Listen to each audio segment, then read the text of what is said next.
Olá pessoal, sejam muito bem-vindos a mais uma live. Essa aqui é a nossa 10ª live, né, de uma série de 20 e poucas lives.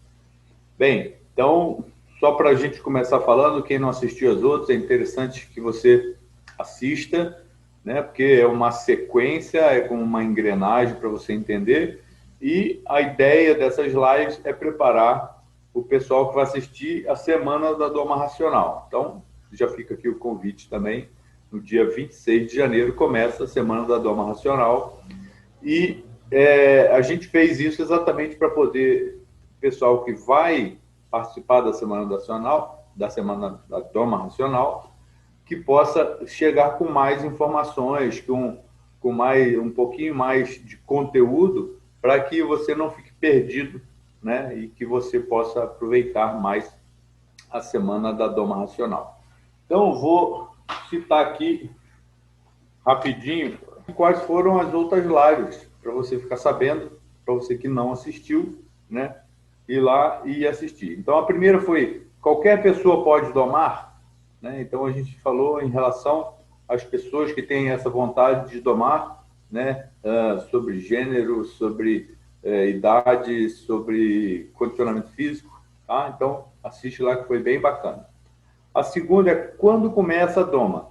Essa teve a parte 1 e a parte 2 e está diretamente ligada com a nossa live de hoje, que é a pré-doma, mas eu já vou explicar qual que é a diferença.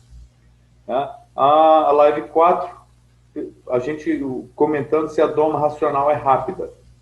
Tá? Rápida em relação a quê? Então, às vezes, a pessoa quer ser rápida por me ver em algumas situações de vídeo e tal, e eu expliquei que é interessante que você tenha tempo, isso vai depender muito do cavalo, da sua experiência, então lá está explicando bem legal. A quinta, ferramentas e acessórios, né, que são tudo que a gente utiliza para domar.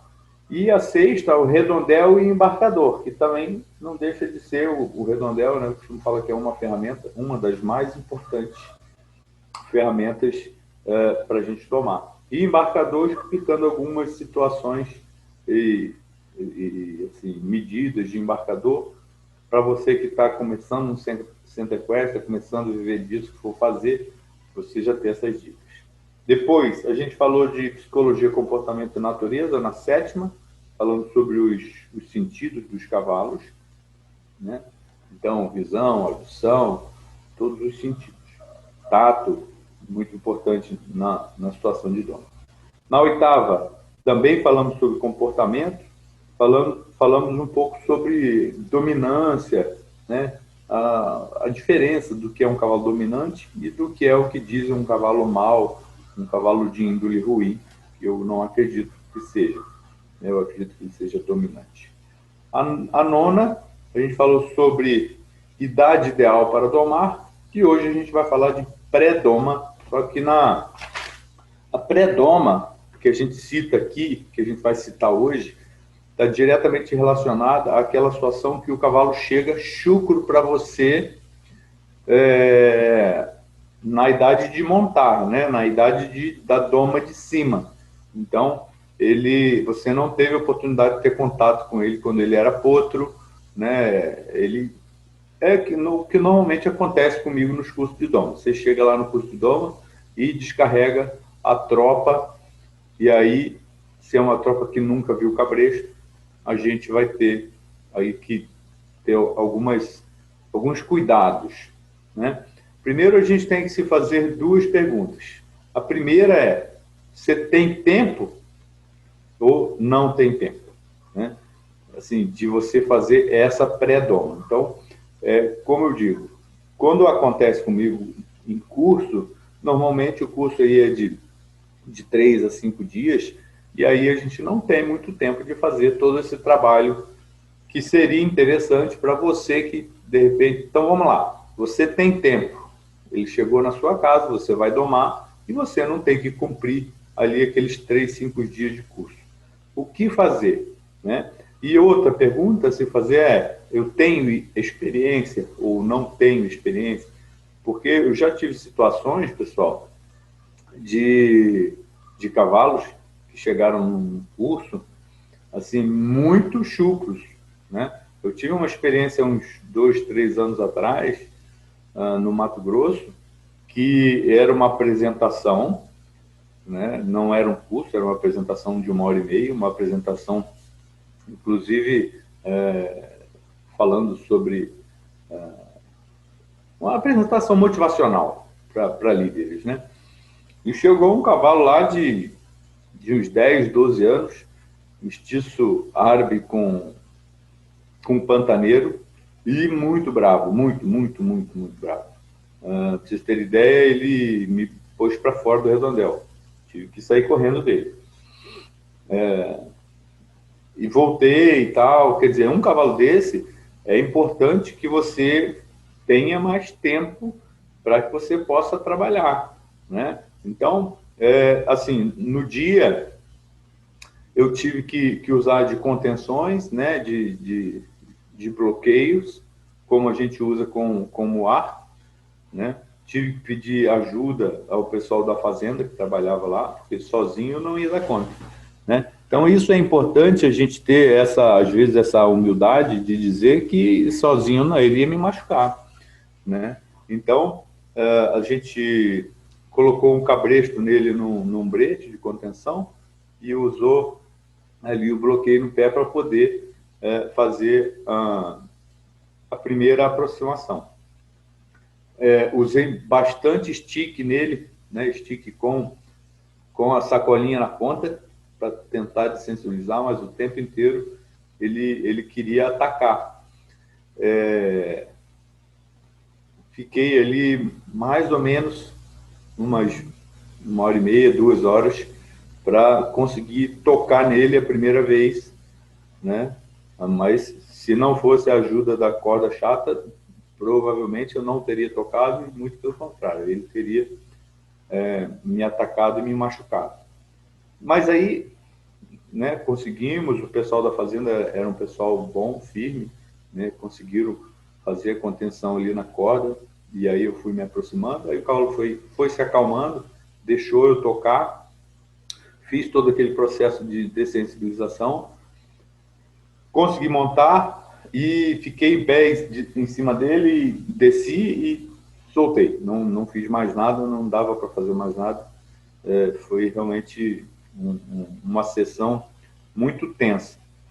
E aí, depois, no fim, o proprietário da fazenda me confessou que ele tem uma fazenda lá no Pantanal e que ele ouvia falar de mim e tal, e me contratou lá para esse evento, e ele fez um teste comigo, né, que ele mandou buscar o cavalo mais bravo que ele tinha na fazenda. Então, assim, era um cavalo roncolho, tinha 10, 12 anos, e o líder ali do grupo inteiro, né? Então, realmente ele me pôs à prova, ele estendeu a mão falando, realmente você é bom mesmo, porque eu achei que você não ia dar conta.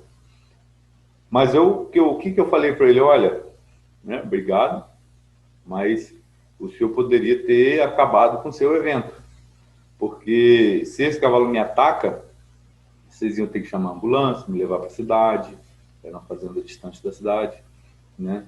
E acabar seu evento no meio. Então, o senhor acha que ia ser legal isso? Porque, né, é possível disso acontecer, né? Eu não sou super-homem, não sou... Né? Então, ele falou, putz, não tinha pensado por esse lado e tal, mas no fim deu tudo certo, graças a Deus. Mas por que eu estou contando tudo isso?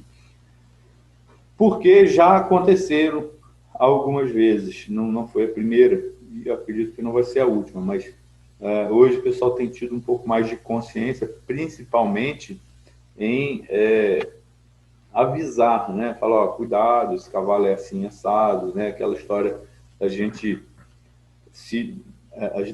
perguntar ao proprietário o que na realidade é esse cavalo. Então, uma das coisas dessa pré-doma que a gente quer falar é principalmente você ter o histórico daquele animal que você está trabalhando, né? Então, outra coisa que acontece muitas das vezes é o cara mandar cavalo redomão. A gente falou disso aqui na última live, né? De cavalos que você solta com uma memória positiva. E depois a gente vai falar, acho que a gente vai ter uma live só sobre cavalos redomões, mas só para adiantar, são cavalos que foram mal mexidos e foram soltos com uma memória negativa e voltam com isso aí e acaba tornando a redoma ainda mais difícil, né? Então é importante que a gente faça essa pergunta.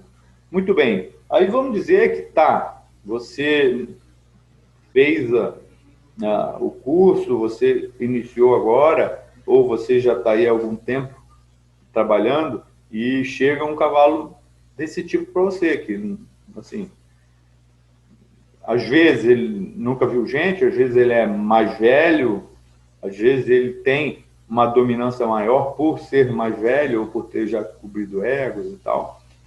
Então, esses cavalos é interessante que você faça todo esse trabalho de pré-doma, né? Porque realmente, se você for querer entrar nele, se você é inexperiente ou até experiente, é interessante que você faça. Eu faria se eu tivesse tempo nesses cavalos, né? Ainda sendo experiente e ainda tendo um bom condicionamento físico, que é ir acostumando esses cavalos, fazendo todo esse trabalho de chão por mais tempo, né? Que é colocar um cabresto, você trabalhar bastante com um stick, e aí você não se preocupa com o objetivo de montar, que normalmente eu falo, né? De montar no primeiro dia. Não, esquece isso. Vai ganhando ele aos poucos, né? Se é um cavalo que você vê que tem um pouco mais de dificuldade, você leva ele num bretezinho, coloca um cabresto. Uma coisa que eu gosto bastante de fazer, às vezes chega aí cavalo de 500 quilos que não sabe o que é cabresto. Imagina você colocar um cabresto no primeiro momento e, e tentar cabrestear ele. Ele vai te arrastar onde ele quiser, né? Principalmente muar. Você pega um muar, depois eu vou contar outra história de muares. Você pega um muar que não sabe o que é cabresto, ele vai te arrastar. Então, o interessante nesses casos é você colocar um cabresto, aí você não coloca o cabresto de doma, coloca um cabrestinho de 7 nó. O cabresto de doma, se ele for ficar pisando, pode machucar, ferir o focinho do seu cavalo. E não é a ideia. A ideia é que eu coloque um cabresto de 7 nós com a corda mais grossa que tiver, tá? Porque eu não quero machucar, eu só quero deixar ali o focinho um pouco mais sensível e ele aprendendo a pisar para quando eu puxar, ele aceitar a minha mão, né? E ele vai aprendendo a pisar e a aliviar para a pressão, porque quando ele pisa, a força da pata é maior do que a força do pescoço, né? Uma coisa interessante da gente falar quando for soltar um cavalo com cabresto é assim, se certifique de que no piquete que você for soltar não tenha locais onde ele possa ficar enroscado. Então, às vezes tem prego sobrando, tem parafuso, um piquete com muitas, assim, às vezes toco de árvore e tal. Então, é interessante você, por exemplo, quando for soltar no redondel, ou soltar na pista, ou soltar num piquete limpo, ou num piquete por perto que você possa estar vendo, né? Não soltar ele e abandonar e você não ter acesso visual a ele, porque é importante que você cuide, né? Em relação ao cabo, também não tem um cabo muito comprido, tá? É um cabo aí de 1,5 m, 2 metros no máximo, tá? A ideia desse cabresto é para ele trabalhar um pouco para mim e não para que eu tenha um cabo gigantesco para que facilite eu pegar, tá? Então, esse trabalho de aproximação depois vai ser no redondel. Então, é importante que eu tenha, às vezes, acesso fácil esse ao redondel, do piquete para o redondel. E se não tiver, solta um cavalo mais manso para o meio, um cavalo que possa madrinhar esses outros. Isso vai facilitar para você, né? Então, esse cabresto, se eu tenho tempo, o cavalo chegou em casa, por exemplo, eu vou lá, do jeito que ele já saiu do, do embarcador, né? Ele desembarcou, eu já tento levar num bretezinho, colocar o cabresto, amarro e solto. Não vou mexer no primeiro dia. Deixo o cabresto trabalhar um pouquinho para mim. No outro dia, levo ele no redondel, começo a fazer aquele trabalho de aproximação com, com stick, né? Com a bandeira, com a sacolinha, vou retirando um pouco de medo, já consigo trazer esse cabo de cabresto para mim, né? Às vezes também uso o gancho, né? A gente falou aí no na nossa live sobre equipamentos, então tem aquele ganchinho, né? Que eu uso para tirar a corda do pé, às vezes, quando é necessário usar, e eu uso também para pescar esse cabo de cabresto algumas das vezes para poder facilitar a minha vida. Então, uma das primeiras coisas que você vai fazer depois que chegou um cavalo muito chucro para você, nessa pré-doma, é você ensinar ele a andar no cabresto. Então, a primeira coisa, eu preciso que ele saia da pressão do cabresto, eu preciso que ele aceite a pressão no focinho e saia da pressão do focinho, para eu ter um pouco mais de controle da situação. Por quê? Quando eu começar a me aproximar para tocar nesse cavalo, se ele quiser fugir muito forte, quando eu trago o focinho para mim, eu faço com que a garupa dele saia, né? Então o focinho vem e eu desenganjo a garupa. Isso faz com que eu tire a força dos posteriores dele para ele me arrastar e principalmente desarme ele, me trazendo ele de frente para mim. Se é um cavalo que não sabe o que é cabresto, o que acontece nessas horas é quando eu pego no cabresto, ele faz força comigo e me puxa e me arrasta, né? E aí, assim, talvez eu, que tenho um porte físico um pouco maior, consiga segurar, mas já tive várias situações de perder também o cabo do cabresto. Agora, e a pessoa que é mais leve, tem menos força, uma menina, né?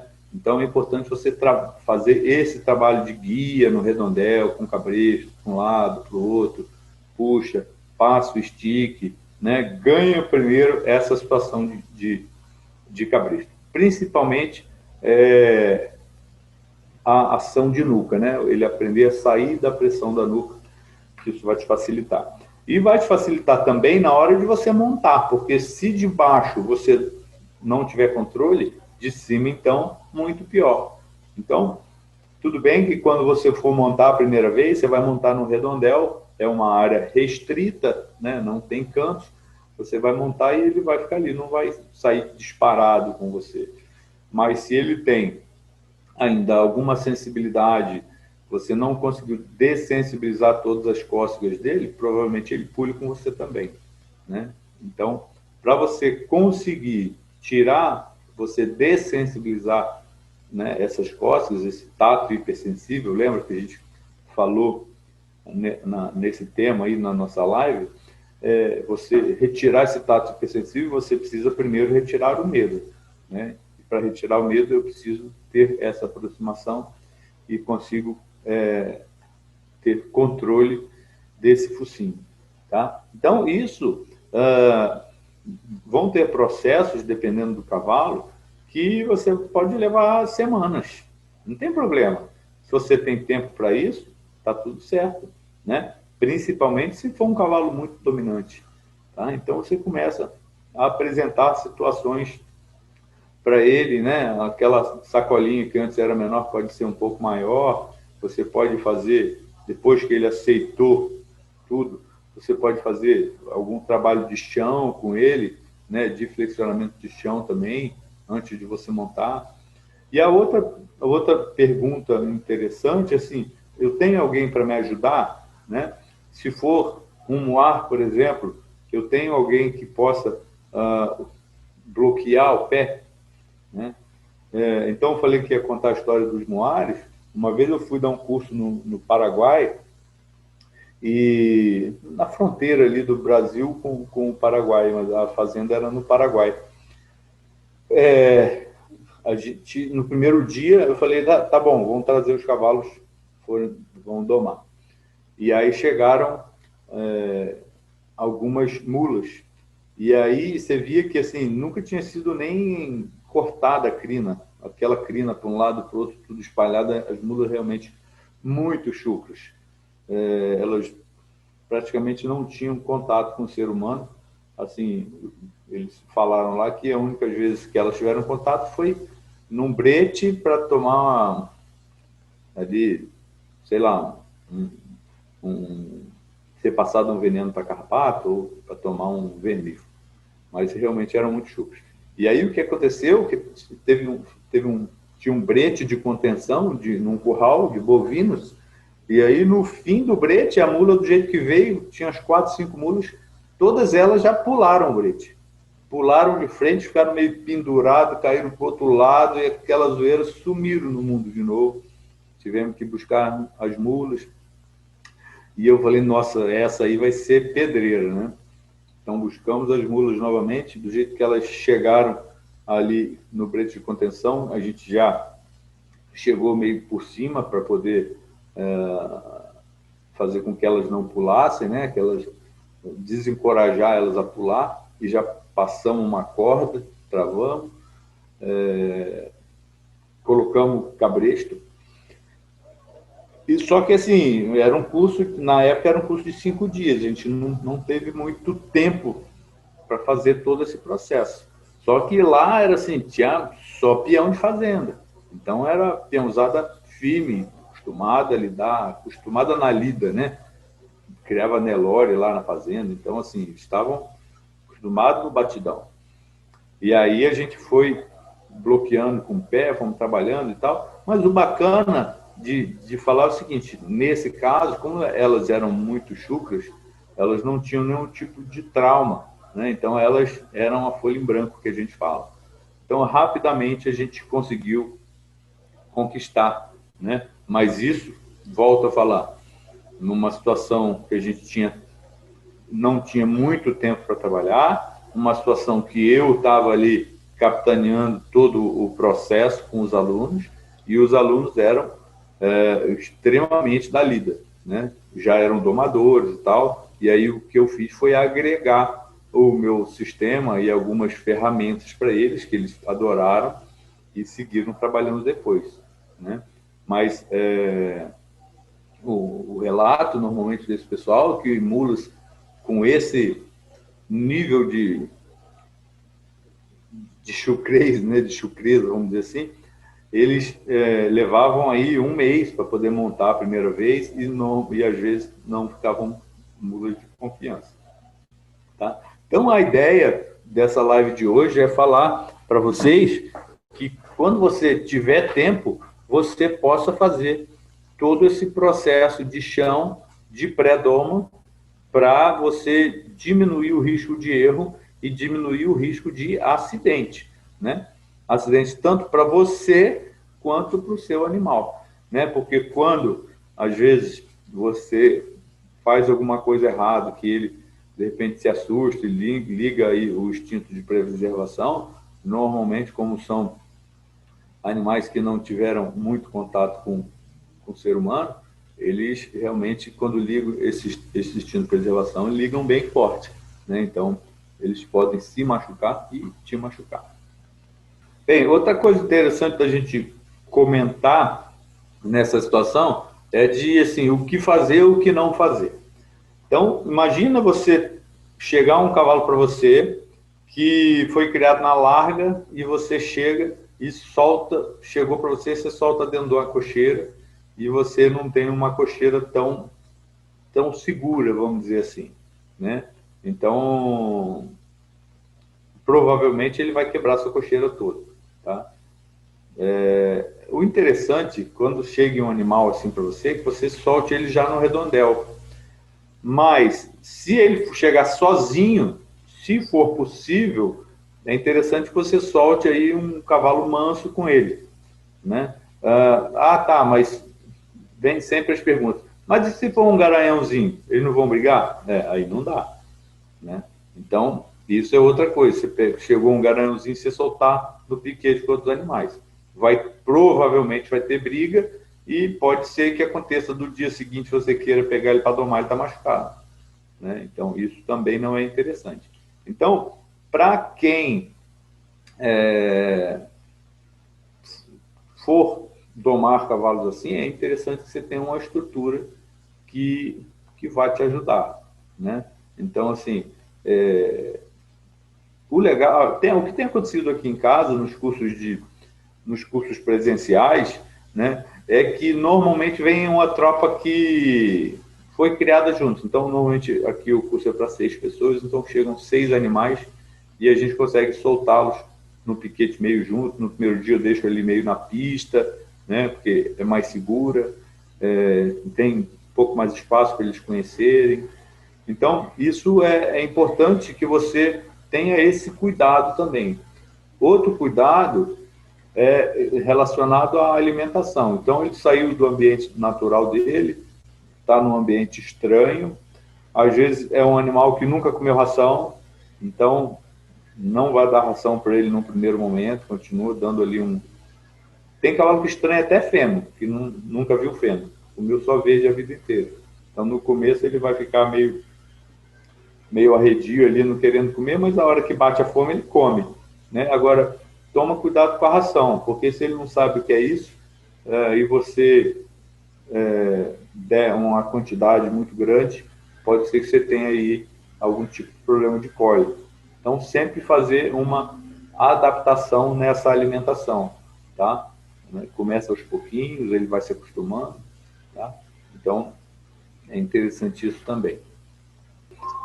E aí, falando nessa situação do cavalo que chegou no seu centro de treinamento, aonde soltar, né? Então, isso é uma coisa interessante para você pensar sobre piquete. Então, assim, arame farpado. Tem cavalos que estão acostumados. Então, vamos lá, aquele cavalo que foi criado na larga com arame farpado, se você tiver um piquete de arame farpado, ele vai saber o que é e não vai se incomodar com isso. Agora, se é um cavalo que nunca viu arame farpado, você solta, ele provavelmente vai se machucar, né? Uma coisa que a gente vê bastante no centramento é piquete de arame liso. Só que o piquete de arame liso tem que tomar muito cuidado, porque assim, se o cavalo se enroscar nele, normalmente as lesões são lesões assim que machucam muito, tá? Porque ele não tem medo, né? Porque não corta, mas aí quando ele se enrosca, machuca muito. Então, tem os melhores piquetes são os de madeira, né? Mas são piquetes caros, né, para você fazer. Aqui em casa, a gente teve uma situação interessante até de contar. Quando a gente começou os cursos, eu fiz 5 piquetes de arame liso, bem próximos do redondel. E aí, na ocasião, a gente ainda não tinha o redondel coberto e a gente colocava uma tenda dessas de praia, perto, para a gente poder ficar embaixo. Pelo menos quem estava ali participando do curso, ficar debaixo. Quem estava nativo com o cavalo ficava debaixo de sol ou de chuva, né? Mas nessa ocasião estava sol, os piquetes eram perto, a gente estava com essa tenda e a gente saiu para almoçar, né? E a sorte que, assim, do rancho onde a gente almoça, dá para ver os piquetes. E bateu um vento muito forte e o vento jogou essa tenda de ponta cabeça, próxima de um dos piquetes. E aí um potro se assustou com essa tenda e tentou pular esse piquete. E ao pular, uma das pernas não passou, ela ficou enroscada, né? E aí ele foi fazendo força e aquilo foi embramando, enroscando cada vez mais na perna do cavalo. Bem, se é uma situação que o piquete é longe e ninguém viu, você vai achar ele no dia seguinte com os tendões tudo cortado, com a pele tudo zoado. Tá? Então, esse é o problema do piquete de arame liso. A sorte que a gente estava por perto, e normalmente a gente fica de olho nessa tropa, e um dos alunos viu falando, o cavalo se enroscou ali, saímos correndo, já fui, peguei uma torquês e nessas horas, era um ponto chucro, não tem muito que... Ele não deixa muito você chegar, então já corta o arame e pronto. Bem, a partir desse dia, a gente não usou mais esses piquetes para cavalo chucro, né? Eu uso para os meus cavalos. E aí eu fui e fiz, que é, para mim, um dos melhores piquetes, que é o piquete de choque. Né? O cavalo respeita muito o choque. Então, eu já falei isso numa live aqui, é importante que você chame alguém que entenda disso para fazer. É um aparelhinho de choque específico para cerca, tá? E é um choque intermitente, tá? Existe estudos para que se faça essa cerca. O cara não vai tirar o choque ali do fio de energia e colocar na cerca, você vai matar seu cavalo. Então, não faça isso, pelo amor de Deus. Tá? Chame alguém que conheça da área. E outra, e no aparelhinho de choque sempre vão vir as instruções de uso. Tá? Então, é importante frisar isso. Então, agora, a gente tem 6 piquetes de choque, que são, assim, o cavalo normalmente respeita muito bem. Ainda aquele que não conhece choque, na primeira encostadinha ali que ele dá no arame, ele já entende que não pode encostar mais. Então, no choque você tem aquelas fitas que são interessantes, né? E eu uso um arame que é um arame mais fraco, vamos dizer assim. Se o cavalo, por acaso, peitar, ele arrebenta. E ele é todo amarrado de uma forma que ele arrebente e não enrosque no cavalo. Tá? Funciona muito para gente, mas já teve situações de mula, quando a gente foi pegar aqui no piquete, elas meterem o peito e passar e não respeitar tanto. E aí, nesses casos, quando acontecia, ou a gente solta no redondel, né, ou solta na pista. E aí, nesse caso aí, nessa situação, eu me lembro que a gente deixou todos os animais soltos na pista. Eram 2 mulas e 4 potras. Então, ficou bem bacana. Então, da pista, a gente empurrava ela ali, ia tocando para o redondel, no redondel a gente separava e ia fazendo esse manejo, né, que ia facilitando.